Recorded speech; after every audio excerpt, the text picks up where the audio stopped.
คิดฮอดสาวพรตอนนี้น้องนอนหรือยังคืนนี้ยังบ่ได้ฟังเสียงเพลงดังๆทังมาเข้าหูเห็นตอนน้องไล่สดอดบ่ไหวโทรไปหาสมตูจักลมอีหยังบ่ฮู้แต่ว่าอ้ายถึกใจสาวพรอาจารย์หลุดให้จากบาทได้บ่เงินค่าดองของอ้ายบ่พอเว้าหลายกะดออ้ายว่ามันแพงคำตั้ง10 บาทเงินอีกตั้งหากสิหาใส่แก้มแดงอ้ายก็เป็นคนขายแหงแต่หักคำแพงนั้นสุดหัวใจตอนเห็นน้องไล่หัวใจมีแห้งทำงาน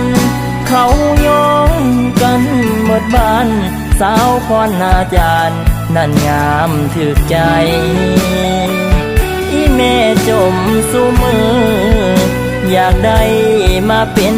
ลูกไผ่สิขายฮอดหน้าฮอดให้ไปแต่ง3 ใบ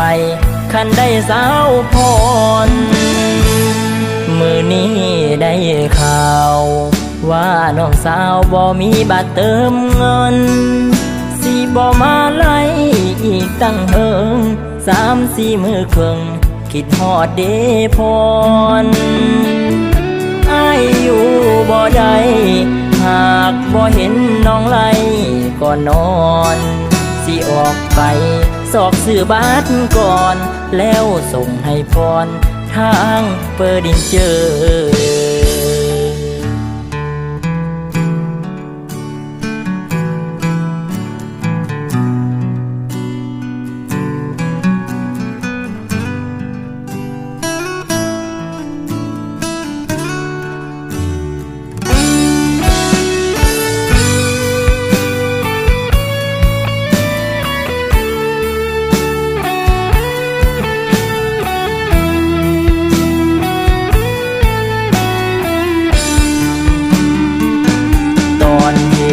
น้องไล่หัวใจมีแห้งทำงานเขาโยงกันหมดบ้านสาวพรอาจารย์นั่นงามถึกใจอีแม่จมสู้มืออยากได้มาเป็นลูกไผ่สิขายฮอดหน้าฮอดให้ไปแต่ง3 ใบคันได้สาวพรมือนี้ได้ข่าวว่าน้องสาวบ่มีบัตรเติมเงินสิบ่มาไล่อีกตั้งเฮิง3-4 มื้อครึ่งคิดฮอดเดพรอ้ายอยู่บ่ได้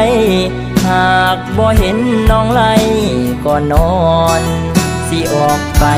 สอกซื้อบัตรก่อนแล้วส่งให้พรทางเปอร์ดินเจอ